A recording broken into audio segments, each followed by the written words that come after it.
The Americans went home with their bragging rights, beating their chests and saying how much they'd won. Meantime, we exported the largest volume of durum into the American market ever in history to that point. They had bragging rights. We had the cash. That was Ralph Goodale, one of Canada's most experienced negotiators, describing how Canada beat the Americans at the trade table 30 years ago. And in the same interview, he just handed the Carney government the exact same playbook to beat Donald Trump this week. Because right now, Canada has 6 days. 6 days until Trump's threatened 50% tariffs on Canadian goods take effect. Behind closed doors in Washington, an offer has already been made, and Canadian negotiators are not happy with it. What comes next could reshape the entire relationship between these two countries. And almost no one is telling you what's really on the table. Before we get into it, if you want the real story on Carney versus Trump without the media spin, subscribe to Unbiased Canada. We break down every negotiation, every threat, every response, the way Canadians deserve to hear it. This one is important. Let's get into it. Well, we know now that the U.S. did make an offer to Canadian negotiators yesterday, and those negotiators are not very happy with it. So there is no deal in sight, at least for now. But to your point, the clock is ticking. They've got 6 more days to make a deal before a new set of tariffs targeting a wide range of Canadian goods take effect. But both sides are at the table. Top Canadian officials remain in Washington. U.S.-Canada Trade Minister Dominic LeBlanc met with his counterpart, Jamieson Greer, yesterday for the 3rd time in 3 weeks. And since then, I've been able to speak with 2 sources who are familiar with the trade talks, who are on both sides of the border. We're not naming them because they're not authorized to speak publicly about negotiations, but they say there have been some proposals that have been exchanged over the past few weeks from both sides. We know that Canada wants a comprehensive deal that goes farther than seeing the new tariffs thrown out. The country wants relief on sectoral tariffs that are hurting the steel, aluminum, auto, and lumber industries. Meanwhile, the U.S. has 9 priority issues that they would like to see addressed, including removing retaliatory tariffs on U.S. products, putting American booze back on provincial shelves, and tweaking how dairy quotas work. Sources say the U.S. also wants to create a new security, critical mineral, and energy partnership with Canada that would see them get preferential access to the market. The U.S., it seems, is willing to make some concessions on things like the base rate tariff on autos, but they're not willing to go as far as Canada wants at this point anyway. Look at what the Americans are actually demanding. They want Canadian retaliatory tariffs removed. They want American booze back on provincial shelves. They want to rewrite how our dairy quotas work. And they want preferential access to Canada's critical minerals and energy. That's their list. And what does Canada want? Relief on the tariffs that are strangling our steel workers, our aluminum workers, our auto plants, our lumber mills. Real relief for real jobs. Not booze on shelves. Not bragging rights.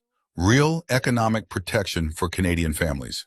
So when the U.S. offer landed yesterday, Canadian officials read it and pushed it right back across the table because it wasn't good enough.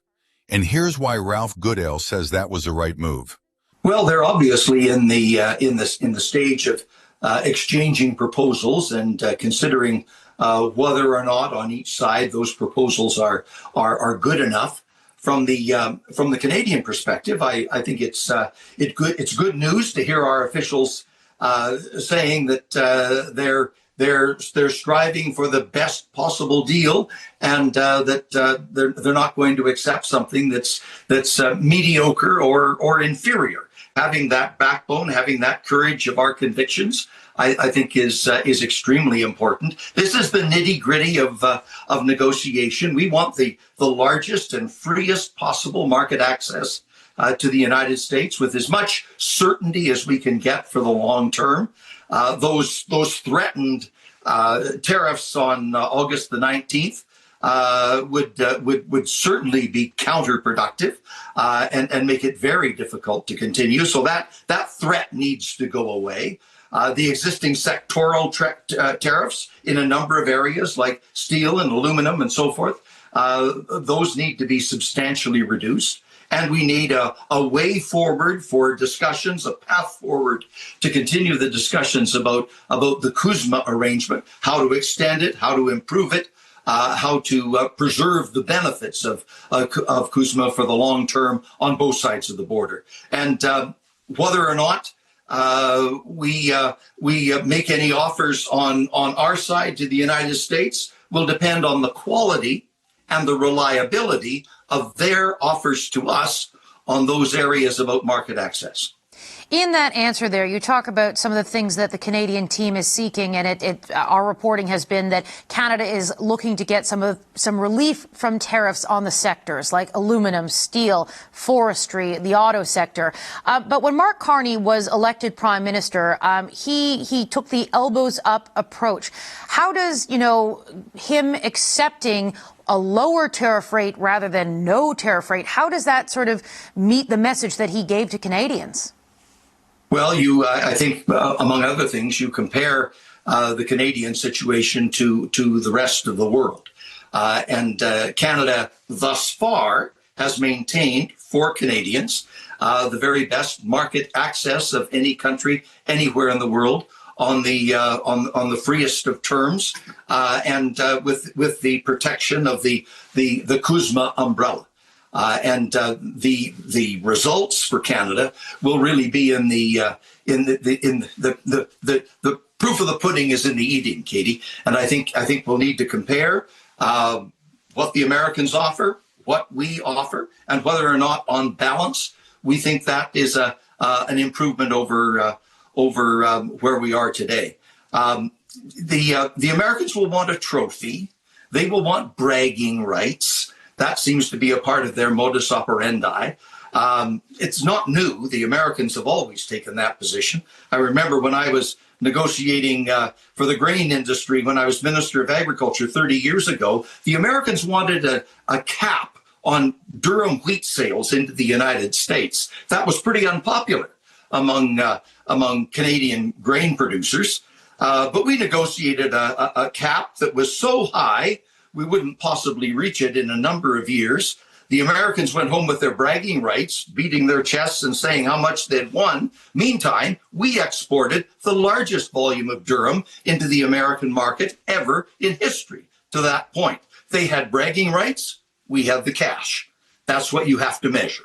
That right there is 30 years of negotiating wisdom in a single sentence. Let them have their bragging rights. We'll take the cash. Trump doesn't want a deal. He wants a headline. He wants a trophy he can wave on Truth Social. He wants to walk out of a press conference and tell his base he crushed Canada. And Goodale is telling Carney's team, let him have that. Give him the show. Because while Trump is beating his chest for the cameras, Canada should be quietly walking away with the real prize. Market access, protected industries, and the leverage to do it all again next time. That's how you beat a bully, not by shouting louder, by making sure that when the noise fades, you're the one still standing with the money in your pocket. We have to care about our side of the border, and remember that we're operating from a position of considerable strength.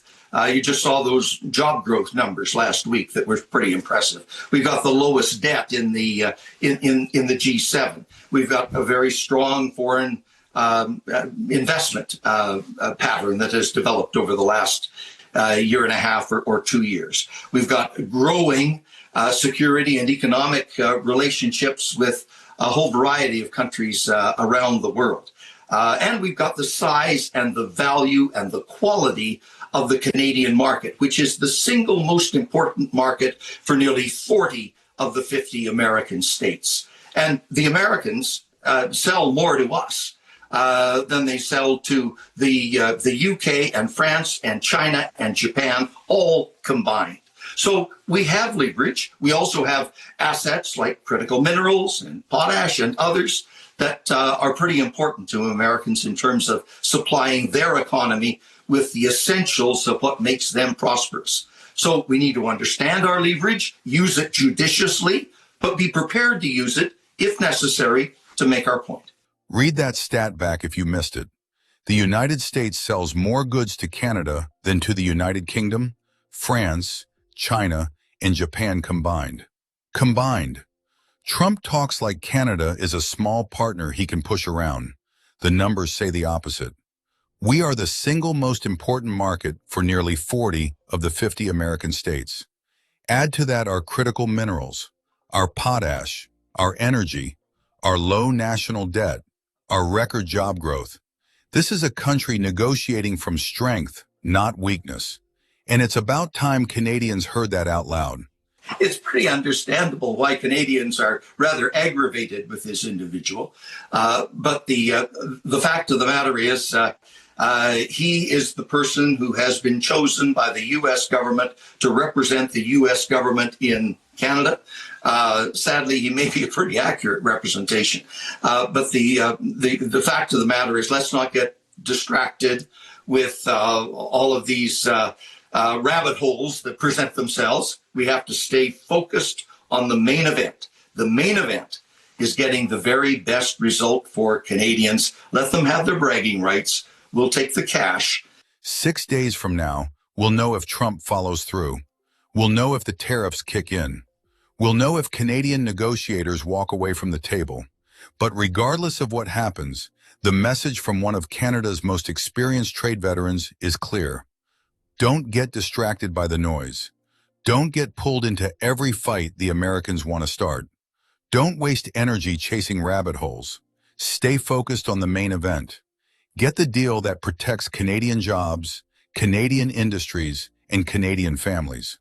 Let Trump have his bragging rights. Canada will take the cash. And Canada will keep standing exactly where it has always stood, on its own 2 feet, unafraid and unbroken. Thank you for always supporting Unbiased Canada. If you haven't subscribed yet, hit that button so we can keep bringing you honest coverage of the biggest decisions shaping this country. Share this video with any Canadian who needs to hear it. 6 days to go, and Canada is not backing down.